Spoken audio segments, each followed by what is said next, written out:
السلام علیکم ورحمۃ اللہ۔ تمام ساتھیوں کو آج کی اس قسط میں خوش آمدید۔ تمام دوست بخوبی جانتے ہیں کہ اس سے پہلے میں نے اپنے اس چینل پر اس طرح کے لانگ ایپیسوڈ پہ کام نہیں کیا۔ آج کی ویڈیو اس بات کی طرف اشارہ بھی ہے کہ آئندہ سے اس چیز کو ہم اپنے چینل پر لائیں گے اور وقفاً فوقفاً آپ دوستوں کو شارٹ سٹوریز کے ساتھ ساتھ لانگ ایپیسوڈ بھی دیکھنے کو ملیں گے۔ یہ ایپیسوڈ ان دوستوں کے لیے بہت خاص ہونے والے ہیں جو سوتے وقت کہانی سننا پسند کرتے ہیں۔ تو بلا تاخیر آج کے اس ایپیسوڈ کو شروع کرتے ہیں۔ آج کا ہمارا قصہ قرآن مجید کے ان مقامات میں سے ایک مقام کے بارے میں ہے جس کے بارے میں بہت زیادہ اعتراض کیے جاتے ہیں، اور یہ وہ مقام ہے کہ جس کے بارے میں بہت کچھ پڑھا اور لکھا گیا۔ جی ہاں، میں بات کر رہا ہوں ہاروت اور ماروت، دو فرشتوں کے بارے میں کہ جن کا ذکر سورۃ البقرہ کی آیت نمبر 102 میں ملتا ہے۔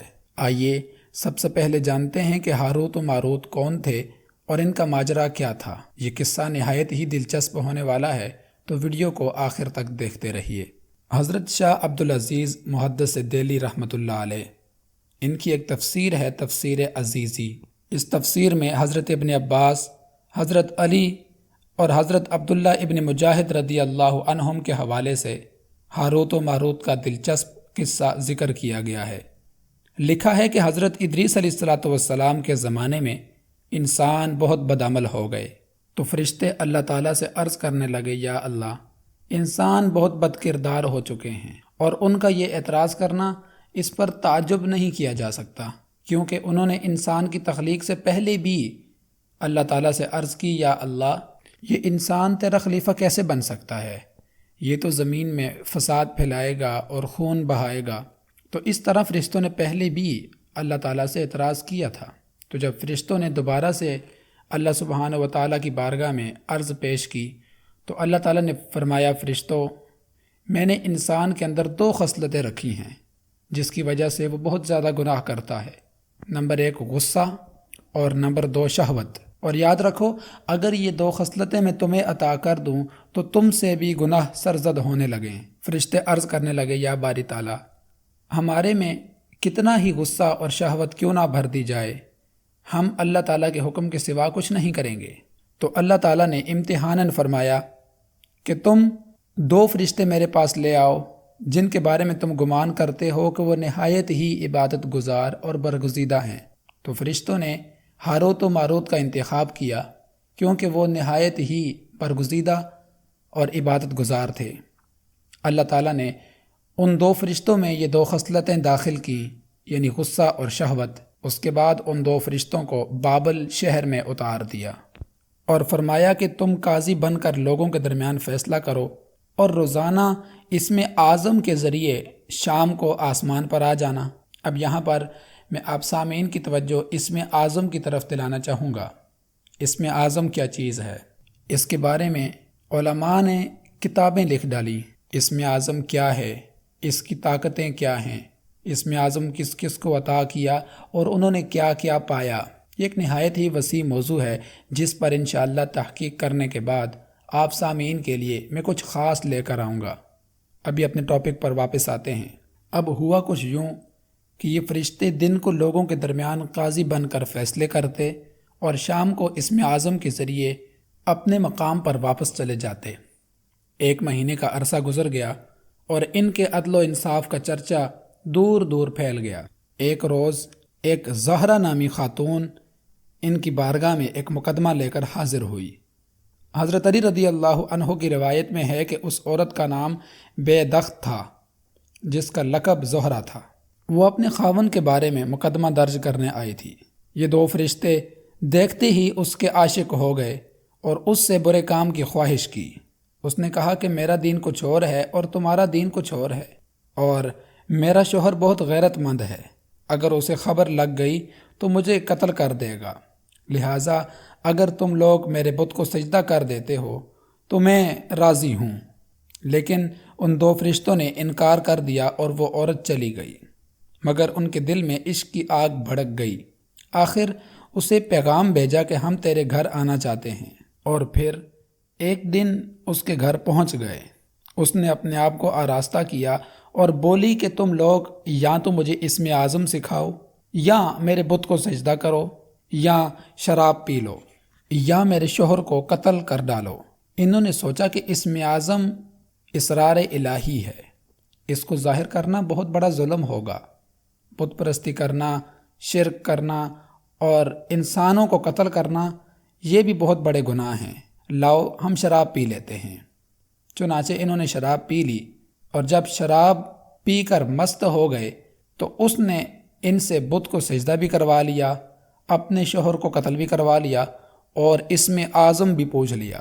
اب اس کے بعد اس عورت کے ساتھ کیا ہوا، اس کے بارے میں اختلاف پایا جاتا ہے۔ بعض کہتے ہیں کہ اس کا چہرہ زہرہ ستارے کی طرح بن گیا، بعض کہتے ہیں کہ اللہ نے اس کو ہوا میں بلند کیا اور پھر اس کے چہرے کو مسخ کر دیا۔ بہرحال ہم چونکہ ہاروت و ماروت کا تذکرہ کر رہے ہیں تو دیکھتے ہیں کہ ان کے ساتھ کیا ہوا۔ جب ان کا نشہ اترا تو یہ اسم اعظم بھول چکے تھے اور اپنے کیے پر نادم و شرمندہ تھے۔ اللہ تعالیٰ نے فرشتوں سے فرمایا کہ انسان تو میری تجلی سے بہت دور ہے۔ یہ دو فرشتے روزانہ میری بارگاہ میں حاضر ہوتے ہیں، لیکن اس کے باوجود یہ گناہ کی طرف چلے گئے اور شہوت ان پر غالب آ گئی۔ تو فرشتوں نے تعجب کیا اور اپنی خطا کا اقرار کیا اور انسانوں کے لیے مغفرت کی دعا کی۔ قرآن مجید میں اس کا ذکر ملتا ہے، اور فرشتے اپنے رب کی تسبیح کرتے ہیں اور زمین والوں کے لیے استغفار کرتے ہیں۔ یہ دونوں فرشتے حضرت ادریس علیہ الصلوۃ والسلام کی بارگاہ میں حاضر ہوئے اور شفاعت کی طلب کی۔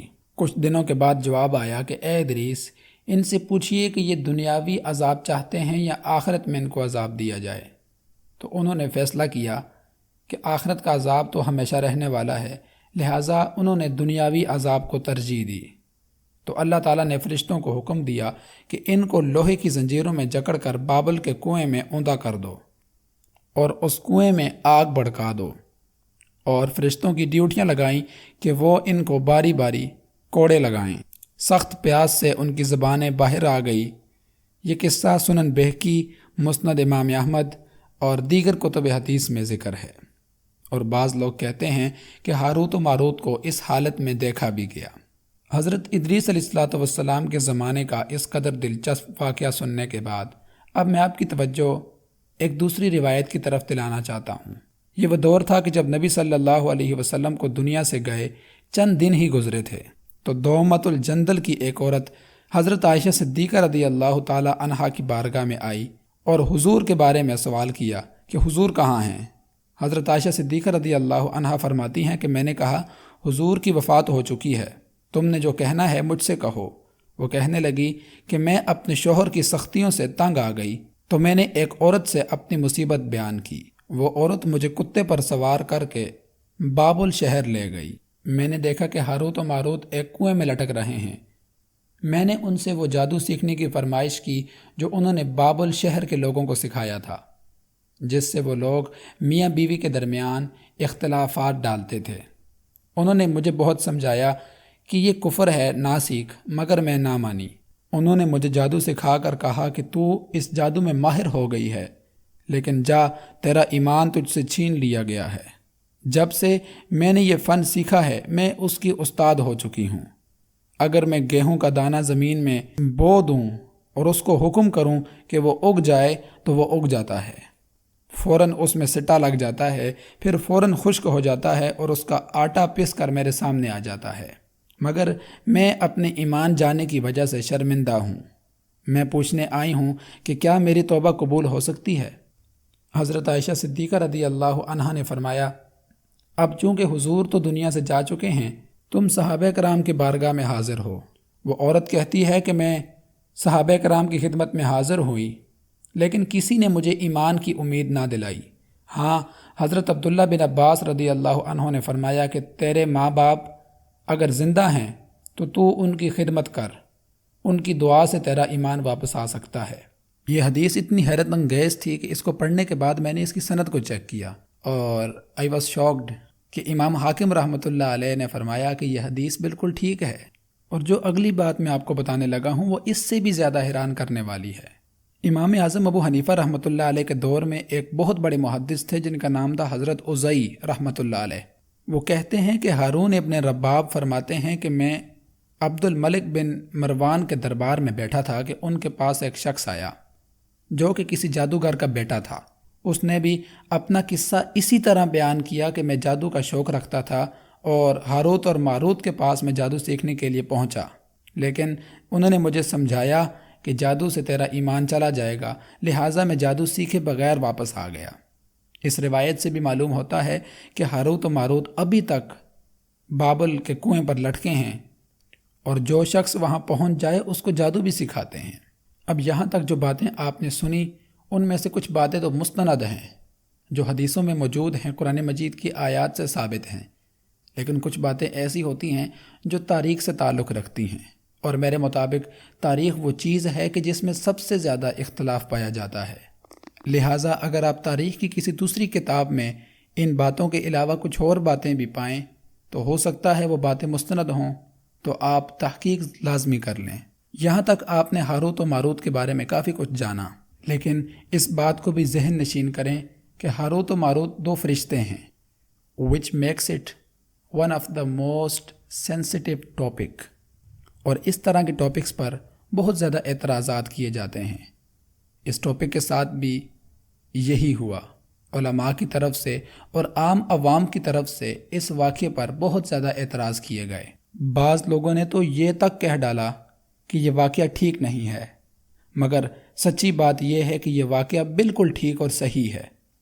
اس بات میں کوئی شک نہیں ہے کہ اس واقعے کو پڑھنے کے بعد انسانی ذہنوں میں بہت سارے شکوک و شبہات آتے ہیں، اور میں ضروری سمجھتا ہوں کہ ان میں سے چند ایک اعتراضات کو آج کی اس ویڈیو میں شامل کروں اور ان کا جواب بھی ذکر کر دوں۔ پہلا اعتراض تو یہ کیا جاتا ہے کہ جادو ایک بری چیز ہے، تو اللہ تعالیٰ نے ان دو فرشتوں کو جادو سکھانے کے لیے بابل شہر میں کیوں بھیجا؟ قانون تو یہی کہتا ہے کہ بری چیز کو روکا جاتا ہے، نہ کہ شائع کیا جاتا ہے۔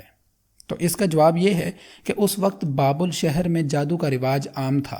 اس وقت لوگ معجزے میں اور جادو میں فرق نہیں کر سکتے تھے، تو اللہ تعالیٰ نے ان دو فرشتوں کو بھیجا کہ یہ لوگوں کو جادو دکھا کر بتا سکیں کہ یہ جادو ہے اور جو پیغمبر تمہیں دکھاتے ہیں وہ معجزہ ہے۔ یہ بالکل ایسی ہی ہے جیسے فقہائے کرام کفریہ الفاظ بتا کر مسلمانوں کو ان سے بچنے کی ہدایت کرتے ہیں، تو ہاروت و ماروت نے بھی ایسا ہی کیا۔ دوسرا اعتراض جو یہاں پر کیا جاتا ہے وہ یہ ہے کہ فرشتوں نے اللہ تعالیٰ سے معاذ اللہ مقابلہ کیا کہ اس نے فرمایا کہ تم بھی غصہ اور شہوت پا کر گناہ کر بیٹھو گے، تو فرشتے کہنے لگے ہم ہرگز گناہ نہیں کریں گے۔ تو لوگ کہتے ہیں کہ یہ رب کا مقابلہ ہے، اور رب کا مقابلہ کرنا کفر ہے، اور ملائکہ تو معصوم ہوتے ہیں۔ تو اس کا جواب یہ ہے کہ یہ مقابلہ نہیں بلکہ اپنی اطاعت اور نیاز مندی کا اظہار ہے۔